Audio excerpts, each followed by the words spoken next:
Clip number 311۔ اس clip میں آپ سورہ انعام کی آیت نمبر 114 سے 115 تک کی تلاوت، ترجمہ اور تفسیر قرآن صراط الجنان سماعت فرمائیں گے۔ بسم اللہ الرحمن الرحیم۔ ترجمہ: اللہ کے نام سے شروع جو نہایت مہربان رحمت والا ہے۔ افغیر اللہ ابتغی حکما وهو الذی انزل الیکم الکتاب مفصلا والذین آتیناہم الکتاب یعلمون انہ منزل من ربک بالحق فلا تکونن من الممترین۔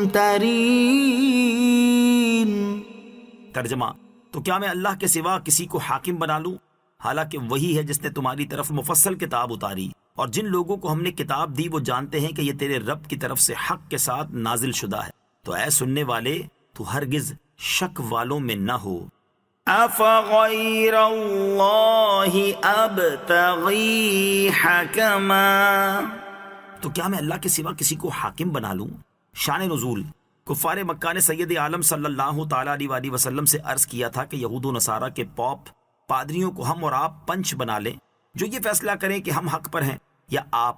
تب یہ آیت کریمہ نازل ہوئی۔ اس آیت مبارکہ کا خلاصہ یہ ہے کہ اس سے پہلے کفار کے بارے میں بیان ہوا کہ انہوں نے قسمیں کھا کر کہا کہ اگر ان کی مطلوبہ نشانیاں انہیں دکھا دی جائیں تو وہ ایمان لے آئیں گے۔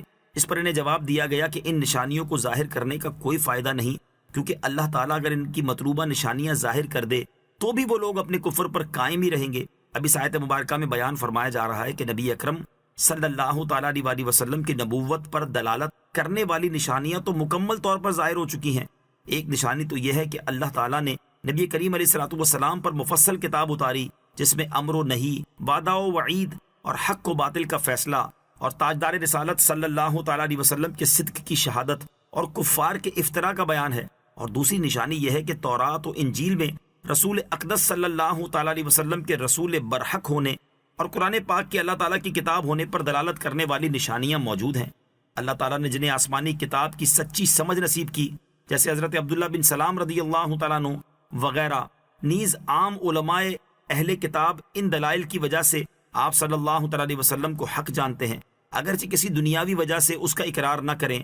لہٰذا اے حبیب صلی اللہ تعالیٰ علیہ وسلم، تم ان مشرکین سے فرما دو کہ کیا میں اللہ عز و جل کے سوا کسی اور کو حاکم و قاضی بنا لوں جو میرے اور تمہارے درمیان فیصلہ کرے؟ حالانکہ اللہ تعالیٰ نے میری نبوت کے حق ہونے کا فیصلہ فرما دیا ہے کہ جب اس نے عاجز کر دینے والی کتاب یعنی قرآن پاک کو مجھ پر نازل فرما دیا تو میری نبوت کے درست ہونے کا فیصلہ بھی ہو گیا، اور اللہ عز و جل کے فیصلے سے بڑھ کر اور کسی کا فیصلہ نہیں، لہٰذا اب میری نبوت کا اقرار کرنا ضروری ہے۔ فَلَا تَكُونَنَّ مِنَ الْمُمْتَرِينَ، تو اے سننے والے، تو ہرگز شک والوں میں نہ ہو۔ ایک قول یہ ہے کہ یہاں خطاب نبی اکرم علیہ السلام سے ہے۔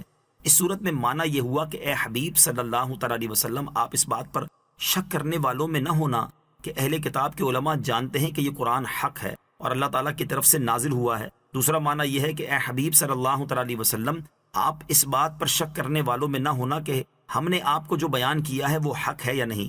یاد رہے کہ اس کا تعلق ان باتوں سے ہے جو کسی کو ابھارنے کے لیے کی جاتی ہیں، ورنہ حضور پرنور علیہ السلام تو شک کر ہی نہیں سکتے۔ دوسرا قول یہ ہے کہ بظاہر اگرچہ خطاب سرکار رسالت صلی اللہ تعالیٰ علیہ وسلم سے ہے، لیکن مراد ان کا غیر ہے۔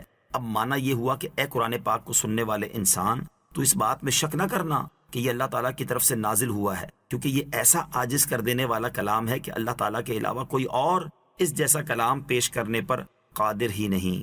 وَتَمَّتْ كَلِمَةُ رَبِّكَ صِدْقًا وَعَدْلًا لَا مُبَدِّلَ لِكَلِمَاتِهِ وَهُوَ السَّمِيعُ الْعَلِيمُ۔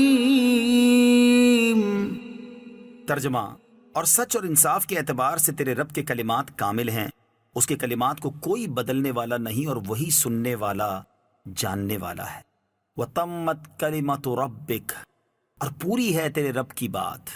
رب کی بات سے مراد وہ فیصلہ الہی ہے جو کفار و مومن کے متعلق ہو چکا، یا اس سے تمام آسمانی کتابیں مراد ہیں، یا قرآن شریف الغرض جو کچھ بھی مراد ہو مقصود بالکل ظاہر ہے۔ قرآن مجید کی 4 شانیں، اس آیت کریمہ میں قرآن پاک کی 4 شانیں بیان کی گئی ہیں۔ نمبر 1، قرآن پاک مکمل ہے، اس کا کوئی پہلو ناتمام نہیں۔ نمبر 2، قرآن پاک میں بتائی گئی تمام باتیں حق اور سچائی پر مبنی ہیں۔